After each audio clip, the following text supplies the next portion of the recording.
So we will continue on discussing historical events. In this case, the historical events will have been those that would have taken place in the UK.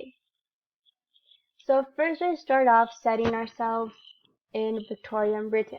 Victorian Britain would have run from 1837 to 1901. So in this case, the Realism movement would have been inside Victorian Britain, as the Realism movement went from 1865 to the 1900s.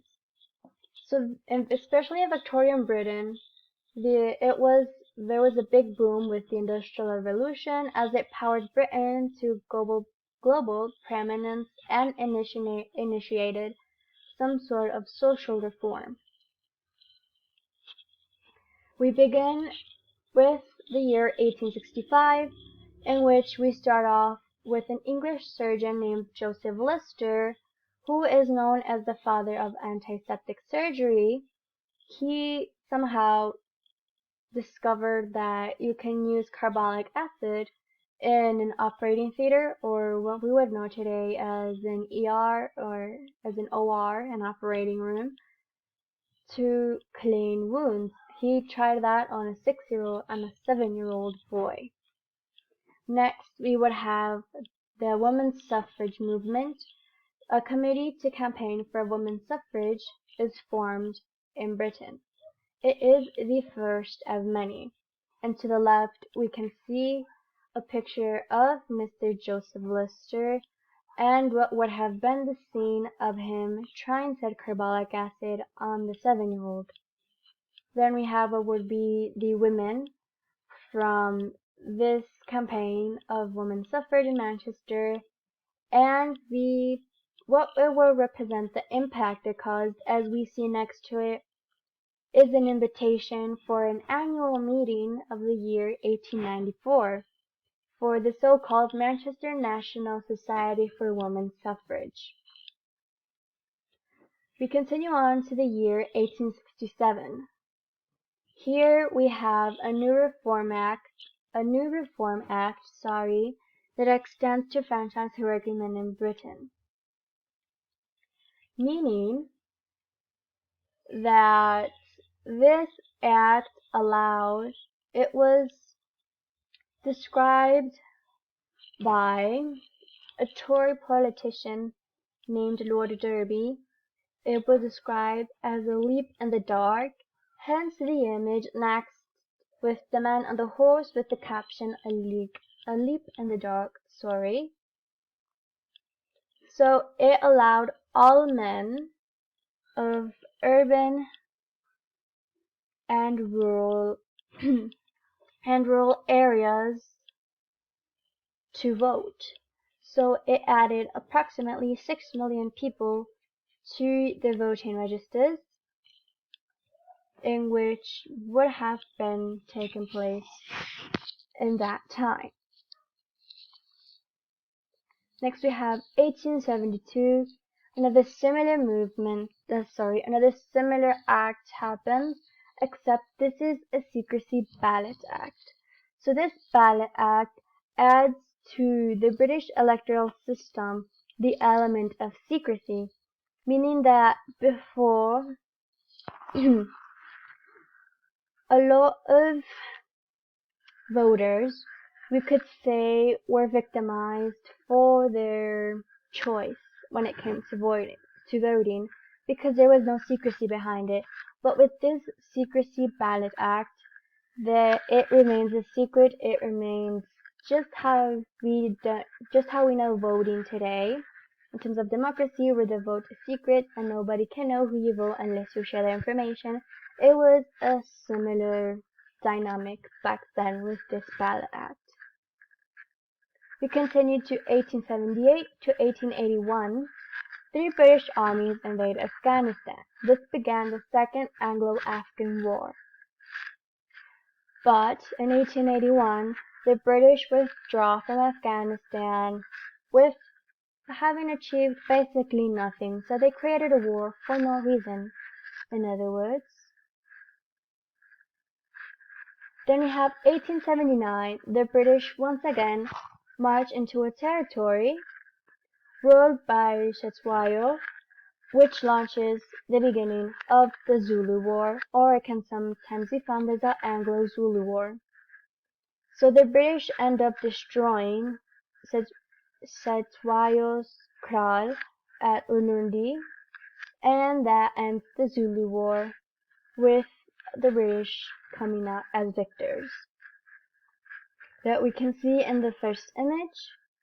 Next we have another English physicist. His name is Joseph Swan. He receives a patent for bromide paper, which at some point becomes the standard material for printing photographs. We can see in the second row 2 pictures. To the left we had Joseph Swan, and to the right would be a package of bromide paper. Not exactly the one he patented. Couldn't find an image for that, but found one of bromide paper being marketed later on. Next, we have that George Goldie and British traders on the Niger formed the United African Company, which would later be renamed the Royal Niger Company, to consolidate their interest.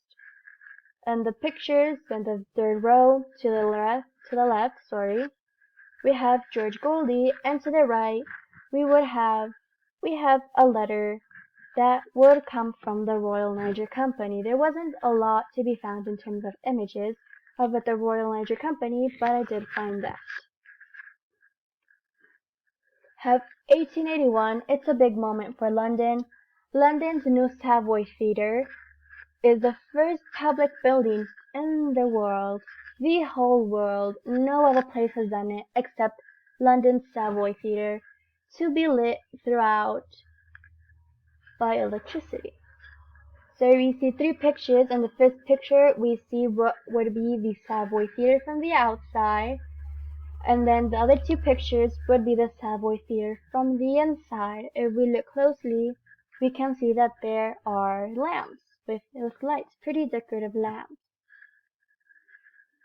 In 1882, Charles Darwin passes away. He would be known for his theory of evolution that has given us much of our knowledge that we know of life on Earth today. We have 1884, a new Reform Act in Britain further reduces the financial threshold for voters in Britain, and it extends this to franchise to male workers in rural areas. So similar to our 1867, I believe, Reform Act, it allowed for more men to be able to vote. Actually, the picture on the right is a picture from a London newspaper from the year 1884, a drawing made in that year depicting men there voting for the first time. Also, another thing that happened in 1884 was that Oxford University Press publishes the A volume of its new English dictionary. And further on, to get to the Z, it would take 37 years. If you look to the picture of the right, we can clearly see that it says a new English dictionary on historical principles. It has a name, James A. H. Murray, LLD, and it says Part 1, A, Ant. Next we have 1890. London once again has done it, and we have the world's first electric underground railway. This railway passes under the Thames and links the city of London and Stockwell. We have to the left pictures of what would have been the train station. We can see the second picture is the train with 2 steam conductors inside of it. And the bottom 3 pictures would be a real life train car. So these are in a museum. We have the exterior, and then we have the interior with a display with mannequins from a museum. So we can see a drawing of what it would have looked like with the chandeliers and the lights all up on the tunnels. Next we have 1894, another historic moment for London, with London's Tower Bridge raising its roadway for the first time to let a ship pass up the Thames. So the London Tower Bridge is a bridge that purposely is designed to let ships through. So it raises its roadway and goes like this, and then when there's no more cars, it goes like this.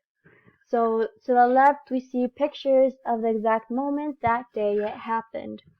So we sort of see the transition of when it happens, and the bottom two are the different angles of ships passing through this bridge.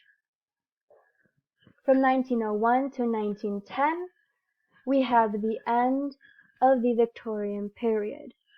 It is considered the Victorian period because of Queen Victoria.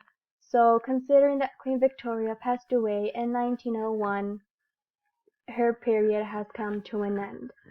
And with 64 years as a monarch, she is very much missed by all the other English people.